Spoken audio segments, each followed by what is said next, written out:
Peter King of the mmqb.com. Highly encourage you to check out that website. They're doing some fantastic stuff that you just can't find, can't read anywhere. Peter, we got to get into the draft, but there's an argument we have to settle that we've been having a debate. In 1993, the Seattle Seahawks drafted a quarterback out of Notre Dame with the number 2 overall pick. His name was Rick. How do you say his last name? I always pronounced it Rick Meyer. Yes! Yes, Peter! Drop the hammer. Are you right? I have no idea. It's like, you know what, though? I'll say this. I pronounce the name Joe Flacco, and everybody says, it's Joe Flacco, you idiot. So I don't know. Wait a minute, Peter. You say Joe Flacco? I say Joe Flacco. You're totally killing all the credibility I just had when you said Meyer right. That's why you should not use me to solve any arguments whatsoever. Paulie and the Danettes all think it's Rick Meyer. Like you say I really the R. don't think so. But you know what? It is. How about if we do Alex Smith? See, it's Alex Smith, not Alex Smythe. I bet the Danettes have it as Alex Smythe. Well, we appreciate you coming on, Peter. That's actually all we needed. Yeah, have a great day. No, I'm just kidding. Hey, so we got to start with Mariota and number 2. And you've been all over it. What's the latest you're hearing? Because, by the way, Peter, every time you write or everybody else says they really like Mariota, but they're willing to listen, to me, if they really liked him that much, would they really be that open to trading the pick? If they love this guy and he's their franchise guy for the next 10 years, they wouldn't be this open to trading, would they? Well, probably not. But what is the harm of listening to Chip Kelly if Chip Kelly calls and says, I'll give you the 12th and 20th picks this year, my first next year, and whoever, Michael Kendricks, Evan Mathis, whoever it would be, for the second pick in the draft. I'm not even saying you should take that. In my opinion, Ross, I think that Tennessee, I don't think there's a good enough trade offer to be made that would get me Marcus Mariota, or that would keep Marcus Mariota away from me, and I'll tell you why. Okay, with the 12th and 20th picks, you're not going to pick a quarterback. Okay, maybe in the third round you're going to take Bryce Petty, or the second round, whatever. Maybe you're going to take a quarterback who can come in and challenge Zach Mettenberger. But then consider that next year, I mean, Philadelphia is going to win however many games. You figure they'll probably win 9, 10, 11 games, whatever, maybe more. So they're going to be drafted in the second half of the first round next year. So you can't get a quarterback next year, probably, with you, even if you package your pick and their pick to move way up in the draft. So I don't see the value in making a trade, even if it's for something insane like 3 ones and a pretty good player. But Peter, with the Eagles and Browns supposedly wanting him as much as they do, I wouldn't put the Browns in the category with the Eagles, Ross. I don't believe that the Browns are in the Eagles league when it comes to desire for Marcus Mariota. And so your crystal ball still says Marcus Mariota is the Tennessee Titan? Yes. Wow. But that's my best guess. It certainly isn't written in pen. But Philadelphia has the best chance to do this today. I just think it's going to come down to whether Tennessee believes that whatever the ransom is going to be enough to pass on a guy who I think is going to be a pretty good NFL quarterback.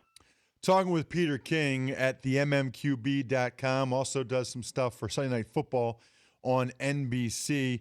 Peter, what about Phillip Rivers and Adrian Peterson? I mean, obviously, with you saying that you think the Titans take Mariota, does that totally rule out the Rivers thing, or is there still a chance I don't think that Rivers, could happen? I mean, look, I don't. Had I been, the San Diego Chargers throughout this process, I probably would have come out and very, very strongly said we're not trading Phillip Rivers. But then again, I think they probably also wanted to see what was out there, what kind of trade offer. If somebody blew him away for Phillip Rivers, maybe they would think about it. But I know that Tom Telesco, the general manager there, and Mike McCoy, the head coach, absolutely unequivocally do not want to trade Phillip Rivers. And nothing they've heard in the last month has convinced them to even consider it. So that's not going to happen. I don't think Adrian Peterson gets traded either, for a very simple reason. Rick Spielman, the general manager of the Vikings, and the brain trust of the Vikings absolutely do not want to trade Adrian Peterson. And Ross, what sensible team out there, with Adrian Peterson having $45 million left on his contract over the next 3 years and having just turned 30, what sensible team would then give a high draft choice for him? It just doesn't make any sense to me. Well, when you give and him everybody has said, well, he'll redo his contract. So what? He's not going to redo his contract. Maybe he'll push the money out over 5 years, but that's still money that's going to have to come off a team's salary cap. Well, yeah, I mean, the way I look at it is I think he probably $10 million a year with maybe $18 million of it guaranteed, something like that he'd be happy with because he got the security of the I'm guarantees sure he would, the next year. But why not just sit where you are and take Melvin Gordon or Todd Gurley or one of the really good backs that's second-round value, pay 1/10 the amount of money, and gain 9 years or 8 years, of. Well, the only reason you do it is if you think Peterson's that much better if than you those think guys he's that are. much better, and if you're very close right now, the only team that I think it made even a little bit of sense for, but this is how nonsensical it was Jacksonville, because I think Jacksonville had some interest, certainly had the cap money, but you got to figure if you're Jacksonville, well, that would mean we think we could win a Super Bowl by 2016. I'm not sure that's realistic. Peter, this story with La'el Collins is absolutely crazy. I'm reading some tweets recently from Albert Breer of the NFL Network. Per Baton Rouge Police Department Corporal Don Coppola, a police interview with LSU offensive tackle La'el Collins has been set up after the draft. So Collins is not going to speak with the Baton Rouge Police Department until after the draft, and they haven't set a date time yet. On the one hand, Peter, I look at this and think if he's involved in any way, it's obviously absolutely horrible. But what if he's not, Peter? I mean, what if he has absolutely nothing to do with this? I mean, is there anything else the NFL can do here? Can they put him in a supplemental draft? Anything? I don't know how you can just take one person and put him in a draft. I don't know. I hadn't even thought of the supplemental draft concept. But it was Albert or somebody else who earlier today tweeted that it might have been Florio. It could well have been Florio, who basically said that it's going to be very hard to draft him, period, because of this thing hanging over his head. And I would only say this, Ross. When this first happened the other night, my initial reaction was that guy absolutely shouldn't be in Chicago. He ought to be on the doorsteps of the Baton Rouge Police Department just saying, please, interview me, do whatever it takes. Thursday night at 8 o'clock, I got to be free and clear. But now, evidently, that's not going to happen. And, Ross, I think, and again, I think he'll definitely be drafted. But I think it's an interesting case, and it's logical to suggest that you may not want to draft him high, because how do you know what the interview is going to say in a few days? So I think it's a difficult scenario for him, certainly. Well, if he has absolutely nothing to do with it, that's one of the saddest things that I've ever seen. I mean, the guy's going to lose millions and millions of dollars for something conceivably that he had no knowledge of, had nothing to do with. That would be incredible to me. Which is why and again, I don't know the story, but that's why, to me, he's, it's absolutely, it's awful for him, certainly, that, he can't get this police interview arranged at some point today. It just seems, that's what seems to me to be a waste. Yeah, I'm not a lawyer. I don't understand why he wouldn't have gone there last night, just walked in as soon as he got back to Baton Rouge. What about Shane Ray, Peter? What are you hearing where the Missouri edge rusher goes now after the marijuana arrest?